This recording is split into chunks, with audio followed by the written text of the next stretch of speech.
Azov-style steelworks as their commander confirmed his troops have been ordered to stop fighting.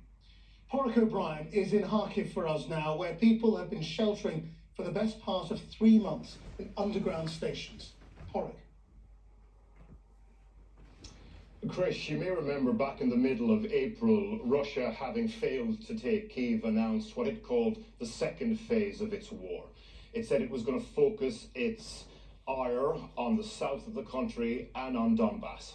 In the last 48 hours, we're beginning to see those objectives crystallize in the Donbass. An enormous amount of firepower centered on Luhansk and Donetsk.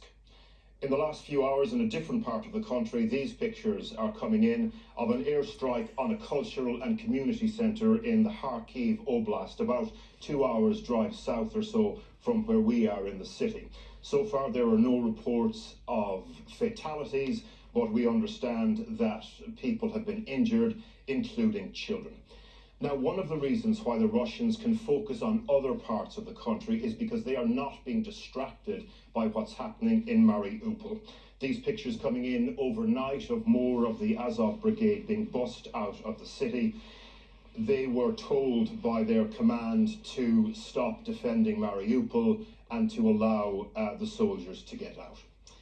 Up north in the country where we are, in the city of Kharkiv, this is a success story, of course, for the Ukrainians, but I should say that in the last hour or so, over my shoulder on the hotel balcony, we did see large plumes of smoke on the outskirts of the city. We've heard a lot of what sounds like artillery fire today. It is, though, a city trying to get back to some semblance of normality.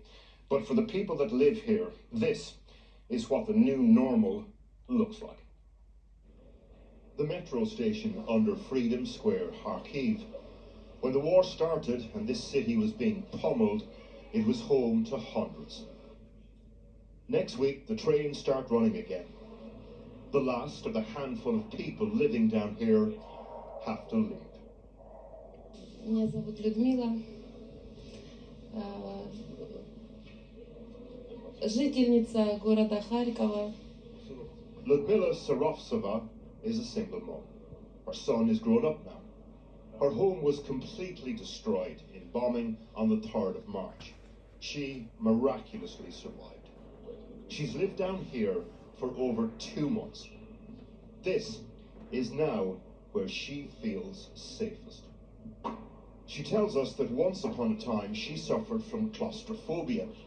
Now, for her, the deeper, the better. Сейчас наоборот.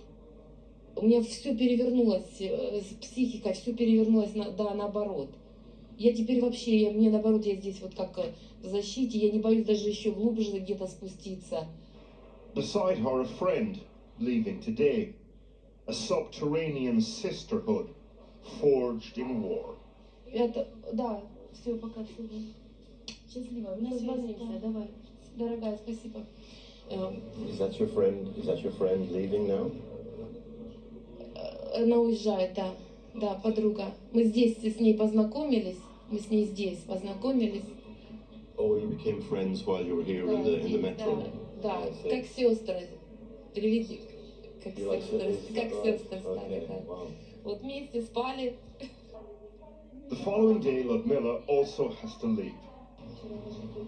Comes blinking out into the light. Bids farewell to another friend. Re-emerges into a completely altered reality. Her home is gone, and she's being offered a place in a shelter for the displaced. Я вам скажу, что если бы я съезжала домой, вот домой именно, может быть, я по-другому себя чувствовала, потому что с теми людьми, которыми я пробыла 2 месяца, да, я бы их к себе в гости приглашала бы, мы бы все равно виделись и встречались. А так как я еду в никуда... This is Ludmila's apartment in the neighborhood of Saltivka, on the outskirts of Kharkiv. It bore the brunt of the bombardment here.